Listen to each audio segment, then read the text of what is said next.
আওয়ামী লীগ সরকারের সাবেক ১৮ মন্ত্রী ও ৮ সংসদ সদস্যের দেশ থেকে নিষেধাজ্ঞা দিয়েছেন আদালত।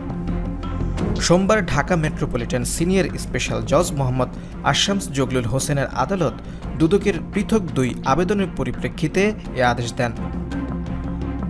যাদের দেশ থেকে নিষেধাজ্ঞা দেওয়া হয়েছে তারা হলেন সাবেক পররাষ্ট্রমন্ত্রী হাসান মাহমুদ, বিদ্যুৎ, জ্বালানি ও খনিজ সম্পদ মন্ত্রণালয়ের সাবেক প্রতিমন্ত্রী নসরুল হামিদ, নৌপরিবহন মন্ত্রণালয়ের সাবেক প্রতিমন্ত্রী খালিদ মাহমুদ চৌধুরী, সাবেক আইসিটি প্রতিমন্ত্রী জুনায়েদ আহমেদ পলক, সাবেক প্রাথমিক ও গণশিক্ষা প্রতিমন্ত্রী মোহাম্মদ জাকির হোসেন, সাবেক প্রবাসী ও কল্যাণমন্ত্রী ইমরান আহমেদ, সাবেক বিদ্যুৎ, জ্বালানি ও খনিজ সম্পদ মন্ত্রণালয়ের প্রতিমন্ত্রী মোহাম্মদ এনামুল হক, সাবেক স্থানীয় সরকার পল্লী উন্নয়ন ও সমবায় প্রতিমন্ত্রী স্বপন ভট্টাচার্য, সাবেক বাণিজ্যমন্ত্রী টিপু মুন্সি, সাবেক দুর্যোগ ব্যবস্থাপনা ও ত্রাণ প্রতিমন্ত্রী ড এনামুর রহমান, সাবেক আইনমন্ত্রী আনিসুল হক, সাবেক স্থানীয় সরকার পল্লী উন্নয়ন ও সমবায় মন্ত্রী মোহাম্মদ তাজুল ইসলাম, সাবেক ধর্ম বিষয়ক মন্ত্রী ফরিদুল হক খান, বস্ত্র ও পাটমন্ত্রী গোলাম দস্তগীর গাজী, সাবেক যুব ও ক্রীড়া মন্ত্রণালয়ের প্রতিমন্ত্রী মোহাম্মদ জাহিদ আহসান রাসেল,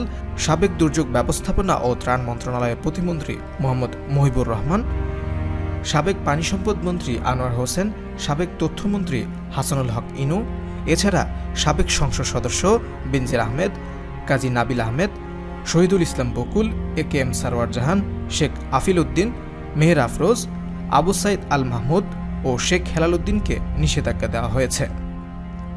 দুদকের উপপরিচালক মোহাম্মদ জাহাঙ্গীর আলম সাবেক ১০ মন্ত্রী ও ৩ সংসদ সদস্যের দেশ থেকে নিষেধাজ্ঞা চেয়ে আবেদন করেন।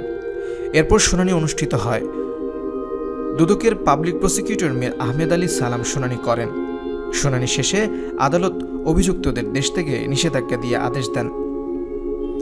এছাড়া দুদকের উপপরিচালক মোহাম্মদ মুস্তাফিজুর রহমান সাবেক ৮ মন্ত্রী ও ৫ সংসদ সদস্যের দেশ থেকে নিষেধাজ্ঞা চেয়ে আবেদন করেন। ওই আবেদনের উপর শুনানি করেন দুদকের পাবলিক প্রসিকিউটর মাহমুদ হোসেন জাহাঙ্গীর। আদালত তাদের বিষয়েও নিষেধাজ্ঞা দিয়েছেন।